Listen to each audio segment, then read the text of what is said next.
성경 봉독하겠습니다.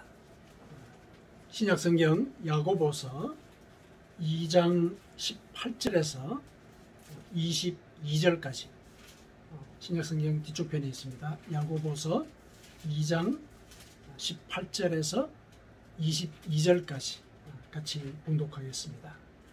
어떤 사람은 말하기를 너는 믿음이 있고 나는 행함이 있으니 행함이 없는 내 믿음을 내게 보이라. 나는 행함으로 내 믿음을 네게 보이리라 하리라.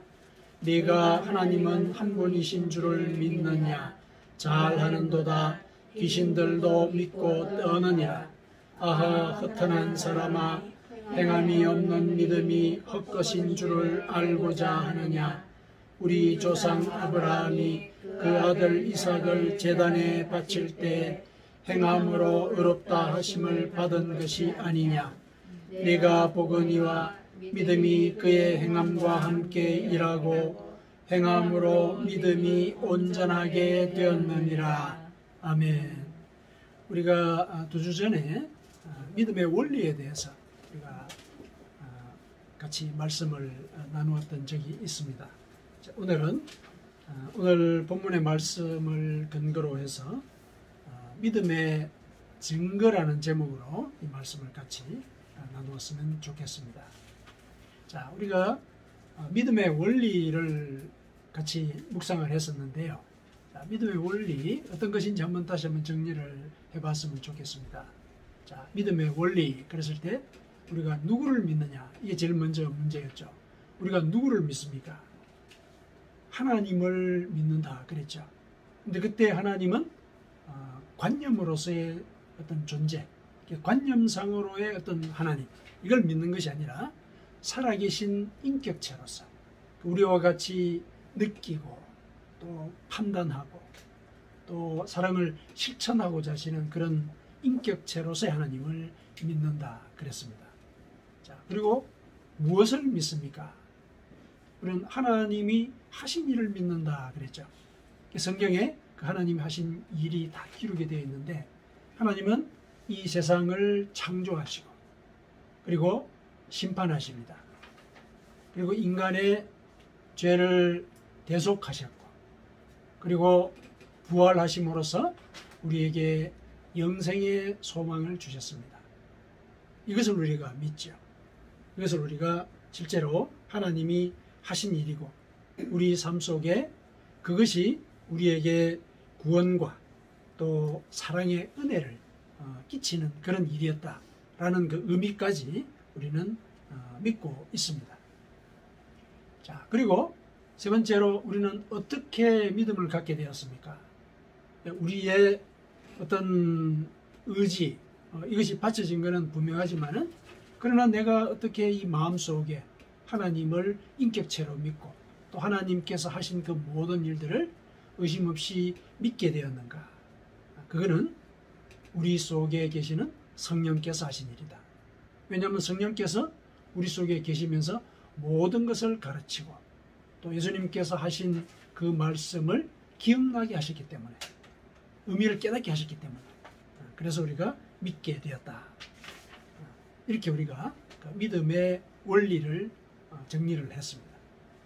이와 같은 그 믿음의 원리가 언제 그리고 어디서라는 이런 상황과 이렇게 우리가 만나게 될 때 우리의 믿음에는 그 증거가 만들어지게 됩니다.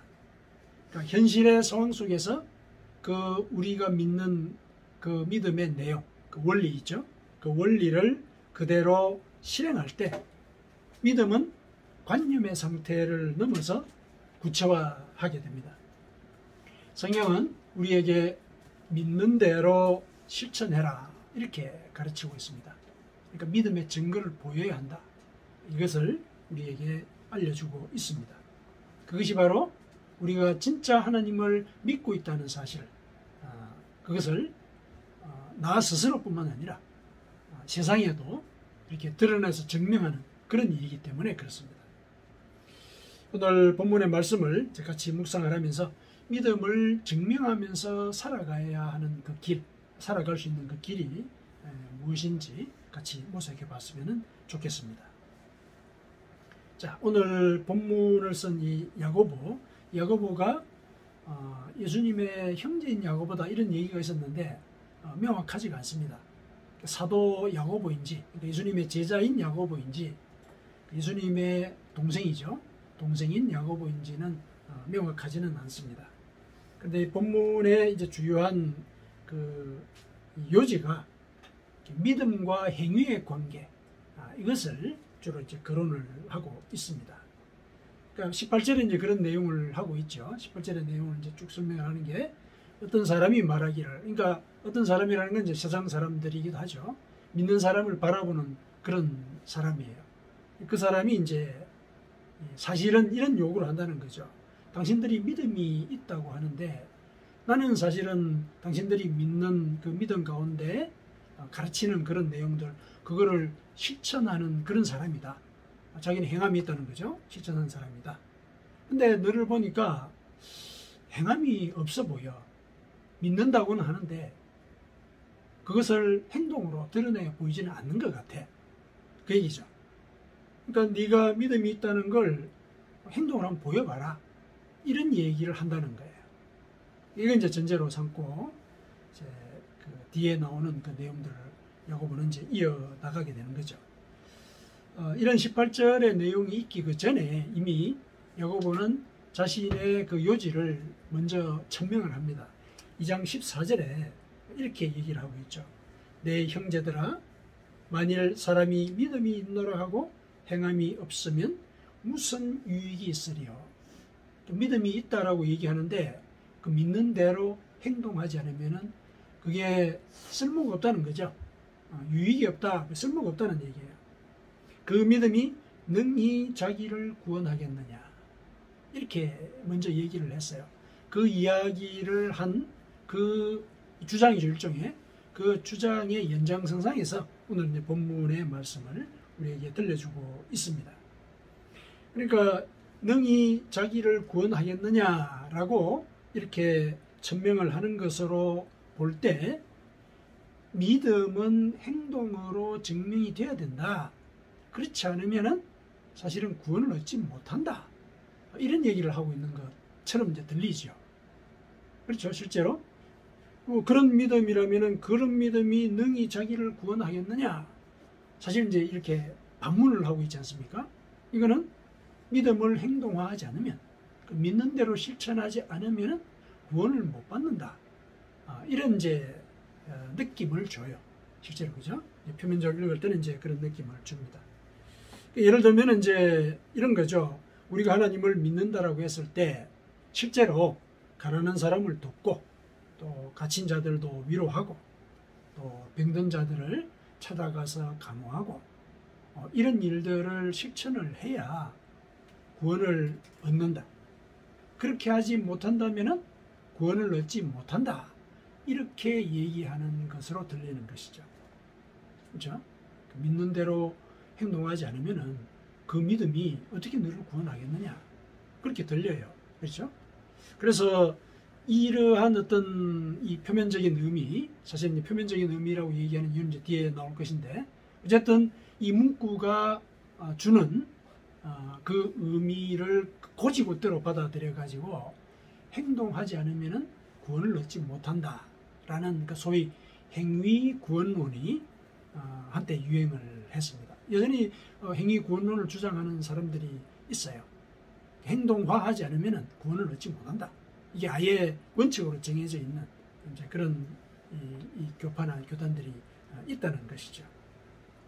그런데 그런 입장은 구원의 순간과 구원의 그 과정, 순간과 과정을 오해하는 그런 어떤 이 판단에서 초래된 그런 오해입니다.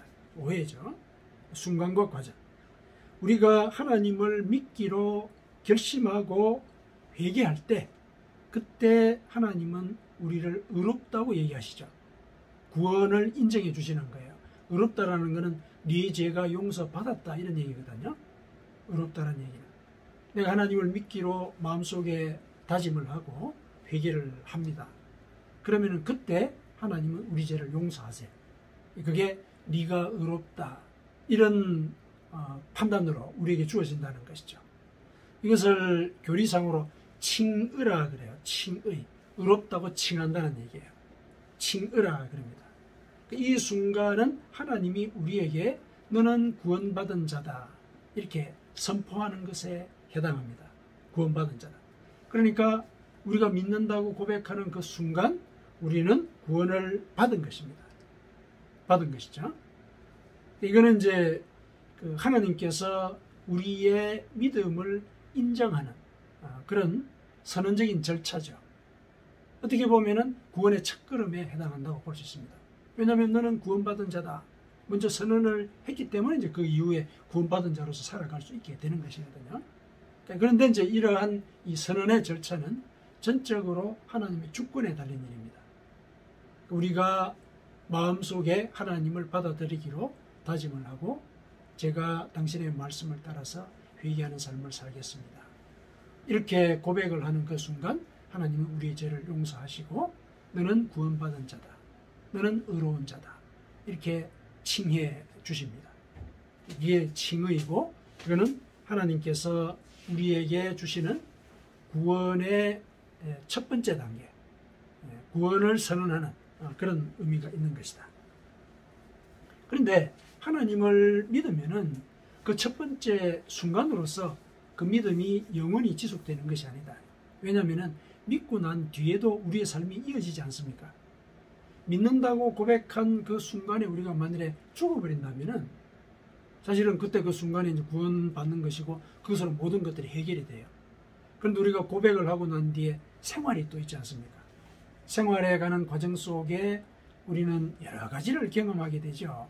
심지어는 그 믿음이 흔들리는 그런 경험까지도 하게 돼요. 그렇죠? 그런 과정 속에서 우리는 믿음을 다시 한 번 더 되새겨보는 그런 기회들을 갖지 않습니까? 우리는 이제 그렇게 살아가거든요. 우리에게는 네가 구원받은 자다, 네가 의로운 자다라는 그런 선언을 받은 이후의 삶, 그게 이제 우리를 기다리고 있는 거예요. 그러니까 믿음의 상태를 유지하면서 살아가야 하는 일, 그 믿음의 과정인 것이죠. 이런 과정, 이 과정이 우리 앞에 놓여 있게 된다. 그렇게 해서 그 과정 속에서 우리는 언제와 어디서의 문제를 고민하게 되죠. 언제 어디서 내가 이 믿음을 적용을 하고 그렇게 해서 그 적용하는 가운데 믿음이 더 성숙해지는 그런 경험들을 우리가 해 나가게 되거든요. 그 믿음이 성숙해져야 되는 그 과정이 칭의의 순간 그 이후에 이어지게 되는 다음 절차라는 얘기예요. 그것을 이제 교리상으로는 성화라 그럽니다. 성화, 거룩해진다는 것이죠. 우리는 성화의 과정을 지금 밟아가고 있는 것이고 야고보 이 기자가 오늘 얘기하고 있는 그 믿음과 그 행동 간의 그 관계 속에서의 그 행동은 바로 이 성화의 과정에서 우리가 이 말씀을 실천하는 것, 이것과 관계되어 있습니다. 그래서 행동하지 않으면 구원을 받지 못한다 이렇게 얘기할 건 아니에요. 왜냐하면 믿는다고 고백하는 그 순간에 하나님은 우리를 구원하셨거든요. 너는 구원받은 자다 인정을 했어요. 그렇기 때문에 행동하지 않으면 구원을 받지 못한다라고 얘기할 수는 없습니다. 그럼 그건 뭐가 문제냐 그러면 행동하지 않으면 믿음이 성숙해지지 않고 성숙해지지 않으면 여러 가지 상황을 우리가 겪는 가운데 어쩌면은 그 믿음을 잊어버리게 되는 그런 결과를 초래할 수 있게 된다는 것. 그것 때문에 야고보가 행동화해야 된다라는 얘기를 하고 있는 거예요. 야고보가 요구하고 있는 것은 믿음이 성숙해져야 한다. 이걸 요구하고 있는 것이죠. 그래서 우리가 믿는다면은 하나님께서 가르치는 그 말씀대로 실천하는 그 과정을 반드시 거쳐가야 된다. 그래야 그 과정 속에서 믿음이 굳건해지고 믿음이 굳건해지는 그 가운데 내가 이 믿음의 상태, 구원받음의 이 상태를 평생 이어갈 수 있게 된다. 그 얘기예요. 그러니까 야고보가 얘기하고 있는 그 행위라고 하는 것이 무엇을 의미하는가? 이거 우리가 정리를 해둬야 되는 것이죠. 실은 야고보는 우리에게 네가 믿는다면은 믿음의 증거를 보여야 된다. 그거 얘기하고 있는 거예요. 그 증거는 행동으로 표시가 되는 것이다. 그 행동은 구원을 담보하는 행동이 아니라 구원은 이미 받았기 때문에 그 구원이 열매를 맺고 꽃을 피워서 하나님께서 원하시는 일들을 이 땅에서 많이 해 나가는 것, 그 과정을 의미하는 것이다. 그렇게 이해를 하시면 되겠습니다. 이 상황에 대해서는, 이 사실에 대해서는 예수님도 그렇게 말씀을 하셨어요. 예수님 뭐라고 얘기를 하셨냐면은, 우리가 잘 아는 그 마태복음 7장에 나오는 그 말씀이 있죠. 마태복음 7장 24절에서 27절에 산상순의 결론적으로 예수님께서 하신 말씀이 있죠. 마태복음 7장 24절에서 27절 제가 읽어드리겠습니다. 그러므로 누구든지 나의 이 말을 듣고 행하는 자는, 얘기하죠. 듣고 행하는 자는 그 집을 반석 위에 지은 지혜로운 사람 같으니 비가 내리고 창수가 나고 바람이 불어 그 집에 부딪히되 무너지지 아니하나니 이는 주추를 주추를 반석 위에 놓은 까닭이요 나의 이 말을 듣고 행하지 아니하는 자는 그 집을 모래 위에 지은 어리석은 사람 같으리니 비가 내리고 창수가 나고 바람이 불어 그 집에 부딪힘에 무너져 그 무너짐이 심하니라. 예수님이 하신 말씀의 의미를 우리가 야고보 이 기자의 이 말씀에 충분히 접목을 할 수가 있죠. 내 말을 듣고 하나님이 계시는 거 깨닫는 거 있을 수가 있다. 그런데 듣고 행해야 된다. 행하는 자가 그 믿음의 집을 반석 위에 지은 것과 같이 지혜로운 자가 되는 것이다. 그러니까 이후에 그걸 지키지 않으면은 모래 위에 지은 집같이 고난이 닥치면은 그 믿음이 허물어진다. 이런 얘기를 이어서 설명하시는 것으로 봐서 우리가 믿음을 행동화할 때 우리의 믿음이 더 굳건해진다. 반석 위에 지은 집처럼 고난이 닥쳐도 우리는 그 고난을 이겨내며 믿음을 지켜나갈 수 있게 된다. 그래서 오히려 반석 위에 지은 집과 같이 믿음이 더욱더 굳건해지게 된다. 이렇게 이제 예수님께서 말씀을 하고 계시는 거거든요. 그래서 실제로 실천하는 이 과정 속에서 우리의 믿음이 성장하고 그 성장한 믿음의 결실로서 우리는 고난이 닥쳤을 때 우왕좌왕하지 않고 불안해하지 않고 하나님이 주시는 그 평안 가운데 고난을 이길 길을 우리가 얻게 되는 거예요. 지혜로운 자라 그러지 않습니까? 삶의 고난을 이겨낼 지혜를 그 믿음을 통해서 우리는 얻게 된다는 거예요. 예수님께서 그렇게 얘기를 하시는 거거든요.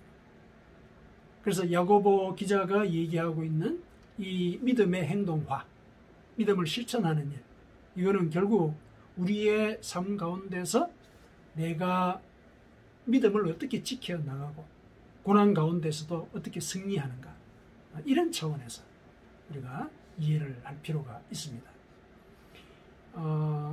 야고보 사도가 얘기하고 있는 그 요지는 그런 믿음이 너를 어떻게 구원할 수 있겠느냐라고 얘기했던 그 말 속에는 어떤 식의 입장이 들어있느냐 하면은 이렇게 행동할 때 그 믿음이 유익해진다. 믿음이 예를 들어서 실천하는 그 과정 속에서 너의 삶 가운데 믿음을 지켜갈 수 있는 지혜를 주고 또 고난이 닥쳤을 때 창수가 불어서 모두가 다 힘겨워하는 그런 상황 속에서도 무너지지 않는, 그래서 결국 이겨내는 그런 유익함을 얻게 된다. 그런 의미에서 이해를 해야 된다. 그러니까 그 믿음이 너를 어떻게 구원하겠느냐라는 것은 그런 믿음을 실천하지 못하면 결국 그 믿음은 모래 위에 지은 집과 같다는 거예요. 그래서 고난이 닥쳤을 때 허물어진 그 경우는 결국 믿음을 잃어버리는 상태까지 가게 된다. 그러면은 칭의도 의미가 없어지는 거죠. 믿음을 잃어버렸기 때문에. 처음에 하나님께서 우리를 의롭다고 말씀을 하시고, 그래서 그 의롭다라는 그 은혜를 우리가 믿음으로써 그 은혜에 대한 감사의 상황 속으로 우리가 살아가고 있는데 그런 상황을 잊어버리고 잃어버렸단 말이죠. 그러면 앞서 어렵다라고 칭의했던 그 은혜도 실은 함께 없어지게 되는 것이죠. 그런 차원으로 우리가 이 말씀을 이해를 할 필요가 있습니다. 그러면 이제 우리가 믿는 대로 우리 삶 속에서 행동을 보여야 되는데 어떻게 행동해야 되는가? 이건 우리가 살펴봐야 되는 것이죠. 우리가 하나님을 믿는다라고 했을 때 그 증거를 드러내 보여라. 오늘 18절에 얘기하고 있는 이 사람의 얘기에 근거하자면은 그 증거를 우리가 이제 만들어내야 되는데 그 증거는 그 내적 증거와 외적 증거로 나눠 볼 수가 있을 겁니다. 내 속에서 나 스스로 내가 믿고 있다는 사실을 증명을 하는 거예요. 나 자신에게. 그런 내적 증거가 필요하고 그 다음에 외적 증거. 이거는 내가 믿고 있다는 사실을 이웃에게 증명을 하는 그런 이제 행위도 같이 있어야 되는 것이거든요. 그래서 믿음에는 내적 증거와 외적 증거 이 두 가지가 같이 동시에 보여질 수 있어야 된다. 그러면 내 속에서 내가 진짜로 하나님을 믿고 있다는 사실을 나는 어떻게 실천하고 있는지 그건 이제 내가 살펴봐야 되는 것이죠. 자, 내적 증거를 살펴보고자 한다면은 우선 내가 하나님의 말씀을 따라서 예전 같았으면은 예를 들어서 했을 일을 내가 지금 하고 있지 않다. 그렇다면은 그건 내가 하나님의 말씀을 믿고 있는 거죠. 옛날 같았으면은 내가 나의 정욕과 탐심을 쫓아서 하고 싶은 대로 했을 거란 말이에요. 근데 하나님의 말씀 때문에 내가 그 정욕과 탐심을 경계하고 그것을 십자가에 못 박으려고 한다. 그럼 그는 내가 하나님을 믿고 있다는 사실을 내 자신에게 증명하는 거예요. 그렇죠? 내가 지금 나의 정욕과 탐심을 십자가에 못 박는 행위를 하는 거잖아요. 그건 내가 알거든요. 내가 알아요. 하나님의 말씀 때문에 내가 그러는 거거든요. 그렇다면 그거는 내 속에서 내가 하나님을 믿고 있다는 사실을 나 자신에게 행동으로 증명하는 것에 해당한다. 여기 본문에 보니까 아브라함이 이삭을 하나님께 바친 것을 그 믿음의 행위로 얘기하고 있지 않습니까? 이거는 상징적으로 이렇게 얘기할 수 있습니다. 아브라함이 100세 때 그 아들을 얻지 않았습니까? 하나밖에 없는 아들이에요. 그리고 100세 때 이후에는 자기 몸에 소망이 없을 그런 상태에 얻은 아들이거든요. 이거는 상징적으로 보면은 자신의 삶의 모든 소망의 총화라고 볼 수 있는 거죠. 그 아들이.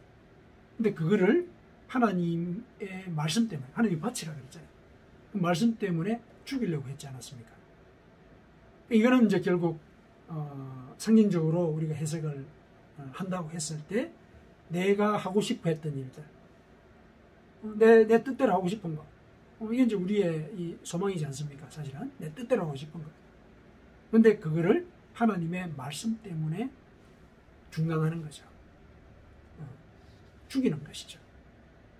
만일에 내 속에서 이런 일이 벌어지고 있다면은 나는 내가 하나님을 믿는다는 내적인 증거를 갖고 있는 거예요. 나 자신에게 증명을 하는 것이라는 거죠. 자, 그 다음에 이런 이제 내적인 증거가 이웃에게도 증명이 돼야 되는 거거든요. 그거는 어떻게 증명을 할 수 있느냐? 이거는 예전 같았으면은 예를 들어서 할 수 없는 일인데 하나님의 말씀 때문에 내가 하는 일이 있다. 그러면 이제 그거는 내가 하나님을 믿는 그 믿음을 이웃에게 증명하는 외적 증거에 해당합니다. 예전 같았으면 할 수 없는 일, 여러 가지가 있을 수가 있는데 예수님께서 대표적으로 예를 드신 게 있어요. 원수를 사랑하고 너를 핍박하는 자를 위해서 기도해라. 이거 인간의 논리나 우리의 일반적인 관념에 따를 때 가능한 일입니까? 할 수가 없죠. 인간적인 논리에 따르자면 내가 원한을 갖고 있으면 그 원한을 어떻게 하면 복수를 할까? 내가 하는 그 복수가 오히려 정의를 세우는 일이야. 이렇게 합리화하면서 복수할 길을 찾겠죠. 이게 일반적으로 우리가 살아가는 방식이지 않습니까? 그런데 하나님의 말씀 때문에 그거를 하려고 한다. 예를 들어서 어렵지만 하려고 한다. 원수를 사랑하는 거, 이 인간적인 관념으로는 불가능한 일이거든요. 근데 하나님께서 네 원수를 사랑해라, 이렇게 말씀을 하셨단 말이죠. 그러면 내가 노력을 하고 고민을 할 거란 말이죠. 고민을 할 거란 말이죠. 그리고 나를 핍박하는 자를 위해서 기도하는 것. 이것이 이제 결국 그 사람과의 관계를 회복시키는 것이 되지 않겠습니까?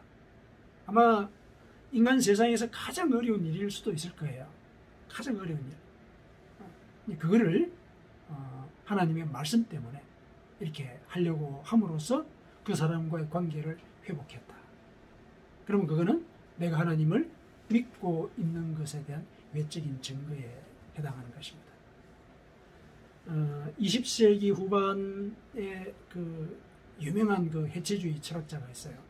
이때까지 우리가 믿어왔던 그런 뭐 관념이나 철학적인 원리 이런 것들을 다 뒤집어 가지고 해체를 해버리고, 그리고 이제 결국은 어떤 면에서 보면 이제 신의 존재까지도 해체해버리는 이런 시도까지 한 사람인데요.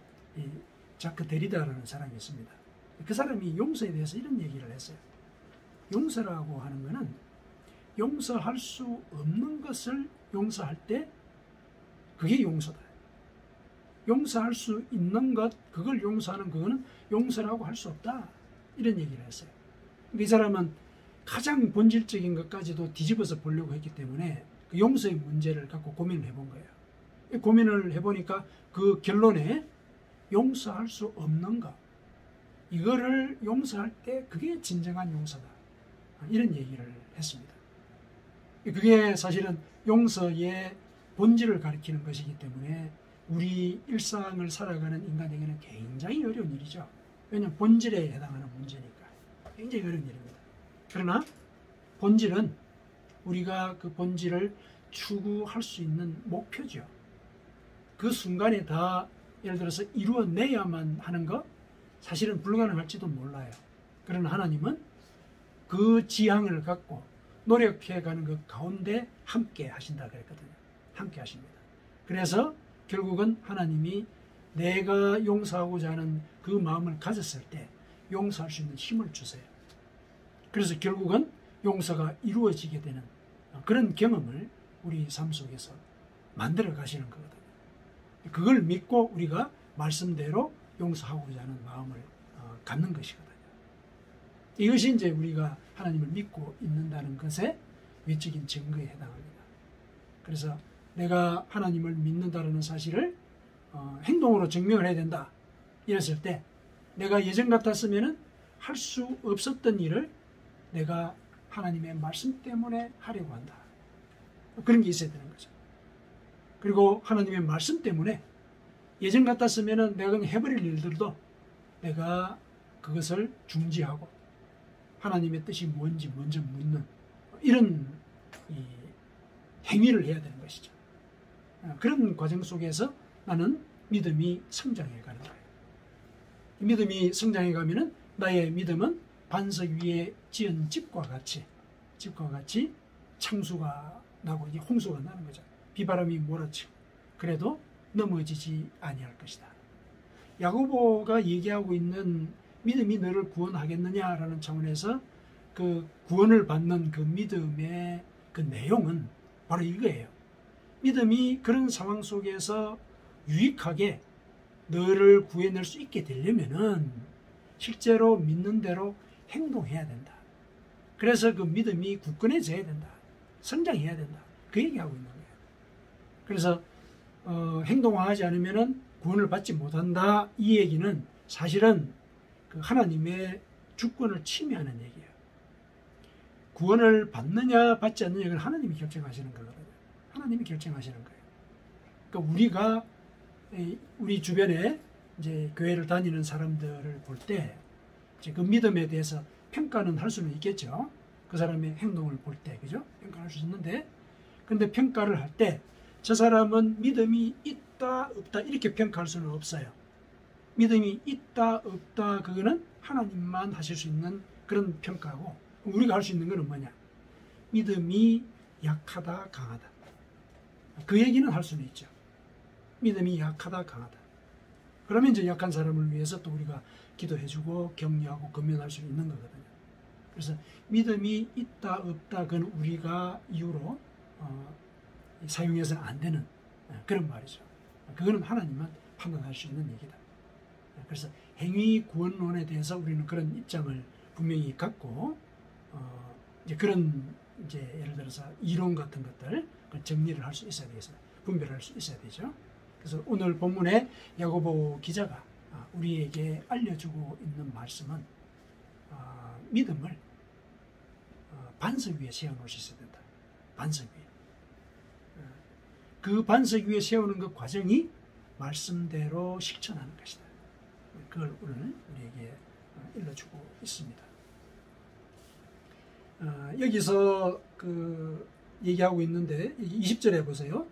허탄한 사람아, 행함이 없는 믿음이 헛것인 줄을 알고자 하느냐 하고 이제 야고보가 묻잖아요. 반문을 하는데 여기서 헛것인 줄 알고자 하느냐, 이 얘기는 당신이 그렇게 예를 들어서 18절에 그런 질문을 제기를 했는데, 근데 이 사람아 행함이 없는 믿음이 헛되다는 거, 그러니까 유익하지 않다는 거예요. 헛되다는 거는 쓸모가 없다는 얘기예요. 쓸모가 없다는 거, 그거를 인정하고자 하느냐, 그렇게 얘기를 하는 거죠. 인정하고자 하느냐. 내가 얘기한 바는 바로 믿음을 행동화하는 그것이 믿음을 쓸모있게 만드는 것이다. 이 얘기를 사실 요 말에다가 실어 놓은 거예요. 그러니까 믿음을 행동화해야 된다는 것은 결국 믿음이 어떤 상황에서든지 쓸모있게 되도록 해야 된다. 이걸 이제 요구하는 것이라고 이해를 하시면 되겠습니다. 19절에 보니까 네가 하나님은 한 분이신 줄 믿느냐? 잘하는도다. 귀신들도 믿고 떠느니라. 이런 얘기를 했어요. 이게 무슨 얘기냐면은 우리가 하나님이 한 분이신 줄 믿는다. 이거 믿음의 상태예요. 고백을 하는 거죠. 하나님께서는 유일한 저의 구원자이십니다. 고백을 하는 거예요. 고백을 하는데 그 사실은 귀신도 안다는 거예요. 귀신도 알기 때문에 떤다는 거죠. 하나님은 경외받으실 절대자이시다. 귀신도 안다는 거예요. 그런데 귀신은 귀신인 채로 남아있잖아요. 악행을 계속 저지르지 않습니까? 귀신은 인간을 못살게 굴지 않습니까? 왜 그러냐? 귀신도 하나님이 절대자인 거 믿고 뜬단 말이죠. 뜨는데 믿는 대로 행동하지 않기 때문에 귀신은 귀신으로 남아있는 거라는 얘기죠. 귀신은 귀신으로 남아있게 된가? 뭘 얘기를 하느냐? 네가 믿는 대로 행동하지 않으면은 귀신과 다름이 없다는 거예요. 알고 있는데 행동하지 않으니까 너는 실체가 없는 거야. 이 땅에서. 믿음의 세계에서는 실체가 없는 것과 같아. 이 얘기를 야고보가 하고 있는 것입니다. 그래서 좀 강하게 이제 얘기를 한 것이죠. 믿는 대로 실천하지 않으면은 그건 귀신들이 하는 것과 똑같이 하는 일을 하는 거야. 이 얘기죠. 하나님을 믿는다면은 나의 정욕과 탐심을 내려놓고 하나님이 원하시는 그 뜻을 쫓아 가려고 해야 되는데, 하나님을 믿는다고 하면서 내 욕심대로 산다. 그러면 귀신이 하는 짓이나 뭐가 다르냐 이거죠. 귀신도 하나님이 유일한 절대자인 것 알고 무서워한다는 거죠. 그렇다면 행동을 바꿔야 되는 거죠. 그렇죠? 근데도 안 그러는 거야. 그럼 귀신이나 다를 게 뭐였느냐?